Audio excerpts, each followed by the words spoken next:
ચલો વિદ્યાર્થી મિત્રો, આ વિડીયોમાં આપણે 13.1 સ્વાધ્યાયનો બીજો દાખલો જોઈએ. અહીંયા તમને એવું કીધું કે એક ફેક્ટરીમાં 50 કારીગરોના દૈનિક વેતનના નીચે આપેલા વિતરણનો વિચાર કરો. હવે તમને અહીંયા માહિતી આપી અને લખ્યું છે કે યોગ્ય રીતનો ઉપયોગ કરી કારખાનાના કારીગરોના દૈનિક વેતનનો મધ્ય શોધો. હવે અહીંયા સમજો બેટા કે આપણી જોડે 3 રીત છે. કઈ કઈ 3 રીત છે આપણી જોડે? એક સરળ રીત, એક ધારેલા મધ્યકની રીત અને એક પદ વિચલનની રીત. હવે અહીંયા તમે પહેલા ધ્યાનથી માહિતી જુઓ. તમને અહીંયા માહિતી જે આપી છે 500, 520, 540, 560, 600, 580. તો અહીંયા જે માહિતી તમને આપી એનું મૂલ્ય કેવું છે? વધારે છે, મતલબ મોટી વેલ્યુ છે, બરાબર. અને જ્યારે મોટી વેલ્યુ તમને આપી હોય ત્યારે તમારે એને નાની વેલ્યુમાં કન્વર્ટ કરવી પડે. કેમ કે એનું રીઝન એક જ છે કે આ સંખ્યાઓને તમે જો ગુણાકાર કરશો, સપોઝ લાઈક માની લો કે આપણે આની મધ્ય કિંમત શોધી, પછી આપણે એનું FI XI કર્યું, તો હવે તમે સમજો 500 ગુણ્યા 12 કરો તો 6000 થાય. તો એનું રીઝન શું? 6 નહીં 5, ચલો ગણો 12 5 60 6000 થશે. તો એનો અર્થ શું થયો કે તમે જે જવાબ લાવશો અથવા તમારા જે ગુણાકાર આવશે, સરવાળા આવશે, એ બધા કેવા આવશે? ખૂબ જ મોટા આવશે. અને ખૂબ જ મોટા આવે એટલે ભૂલ થવાની શું હોય? શક્યતા. પણ આપણે અહીંયા ભૂલ થવા દઈશું નહીં, બરાબર. ચલો જોઈએ. તો અહીંયા કઈ રીત વાપરીએ? તો અહીંયા પહેલા સમજો કે આપણે વાપરીશું UI વાળી રીત, એટલે પદ વિચલનની. એમાં શું કરતા હતા આપણે? xi - a/c. તો જેનાથી શું થાય કે આ જે મોટી વેલ્યુ છે એકદમ કેવી થઈ જશે? નાની થઈ જશે. અને નાની થાય એટલે આપણને એ દાખલો ગણવામાં શું પડે? સરળતા પડે, પ્લસ કે આપણા જે ભૂલ થવાના ચાન્સીસ હોય એ એકદમ શું થઈ જાય? ઓછા. ચલો શરૂઆત કરીએ દાખલાની. તો પહેલા આપણે ઊભું ટેબલ બનાવીશું. તો પહેલું આવશે દૈનિક વેતન. ચલો 500, 520, 520 થી 540, 540 થી 560, 560 થી 580, 580 થી 600. ઓકે. ચલો હવે આવશે કારીગરોની સંખ્યા. તો કારીગરોની સંખ્યા, ચલો કારીગરોની સંખ્યા કેટલી છે? 12, 14, 8, 6 અને 10. ચલો એના પછી શું આવશે? મધ્ય કિંમત. મેં હમણાં આગળ કીધું એમ કે તમે કોઈ પણ દાખલાની અંદર વર્ગ અંતરાલ તમને આપે તો પહેલા એની શું શોધવી પડે? મધ્ય કિંમત. આ કારીગરોની સંખ્યા આપણા માટે FI થશે, મધ્ય કિંમત શું થશે? XI. ચલો 500 + 520 કેટલા થશે? મેં આગળના વિડિયો લેક્ચરની અંદર ઓલરેડી સમજાવેલું છે કે મધ્ય કિંમત કેવી રીતે શોધીશું. વર્ગ અંતરાલની બંને સીમાઓ, ઉર્ધ્વ અને અધ, બંને સીમાઓનો શું કરીશું? સરવાળો, અને એના ભાગે કેટલા કરીશું? 2. તો 500 ને 500 કેટલા થાય બેટા?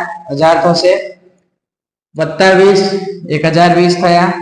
એના ભાગ્યા 2 કરો એટલે શું થાય? 510. હવે અહીંયા બીજું સમજો કે અહીંયા દરેકની વચ્ચે તફાવત કેટલાનો છે? 20 નો તફાવત છે. જો તફાવત સરખો હોય તો એટલા કિંમત આપણે મધ્ય કિંમતમાં શું કરતા જઈશું? એડ કરતા જઈશું. તો 510 માં 20 ઉમેર્યો એટલે શું થાય? 530, 550, 570 અને 590. ચલો XI મળી ગઈ. હવે બેટા એક વાત યાદ રાખો કે જ્યારે તમે UI વાળી મતલબ પદ વિચલનની આપણે રીત કરતા હોય તો આપણે શું ધારવું પડે?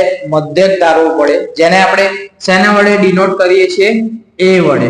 તો ચલો હવે A કોને ધારો? ઘણા બધા વિદ્યાર્થીઓને આમ કન્ફ્યુઝન થાય કે સર મેં A કયો ધાર્યો? તો એ બેટા તમે XI માંથી કોઈ પણ ધારી શકો, પણ મેજોરિટી એવું કામ કરવાનું કે જે મધ્ય કિંમત હોય, મતલબ વચ્ચે જે કિંમત હોય એને ધારવાનું. કેમ કે વચ્ચેની કિંમતને તમે ધારો એટલે એ શૂન્ય થઈ જાય. તો ઉપર અને નીચે કિંમત તમને કેવી મળે? સમાન મળે.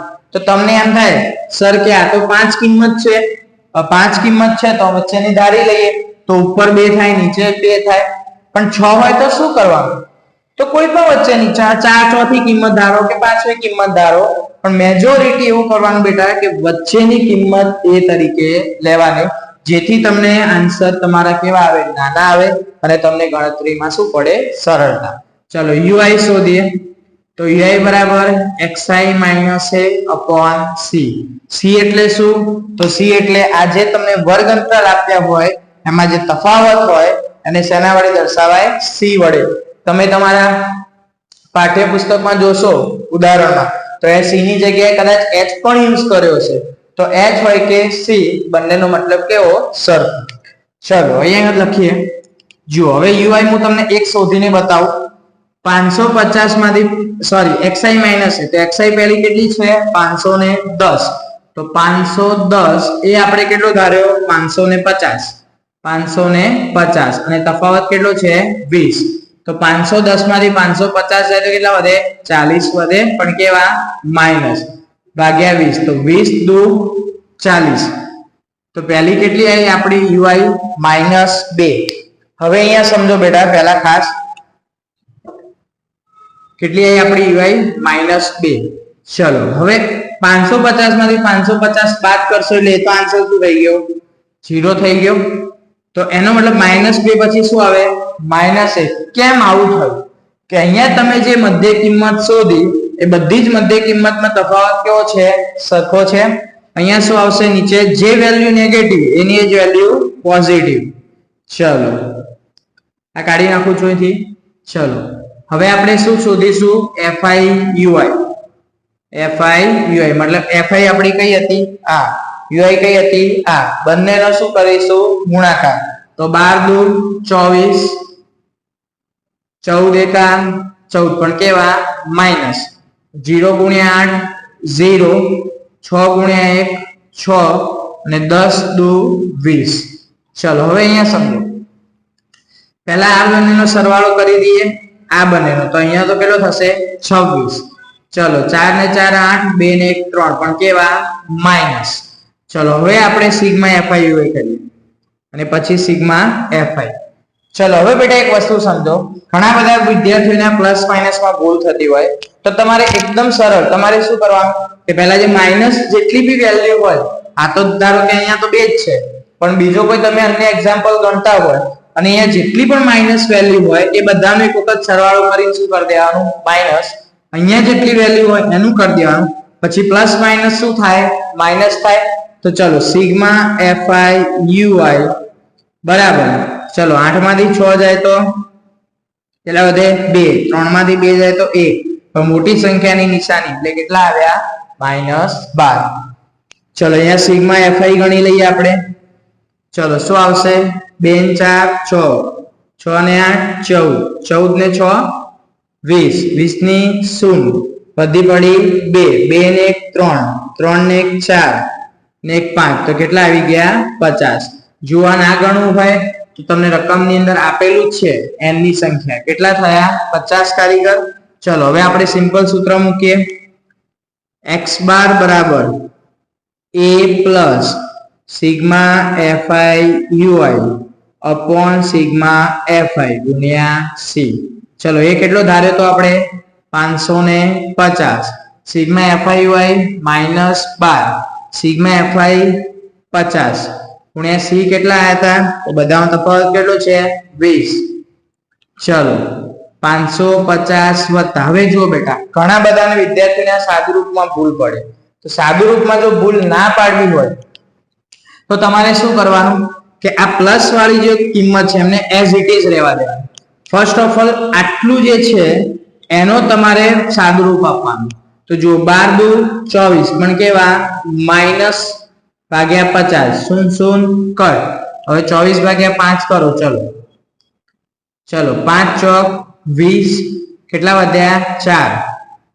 ચલો અહીંયા પોઈન્ટ, અહીંયા 0, 5 8 40, તો કેટલા આયા? 4.8 આયા, પણ કેવા? માઈનસ. એટલે 550 -4.8, એટલે બાદ બાકી તમે કરો બાદ બાકી કરો એટલે કેટલી આવશે તો કે 545.20 આવશે.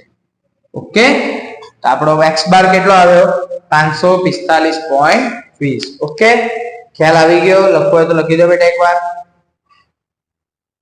ચલો, ઓકે, થેન્ક યુ.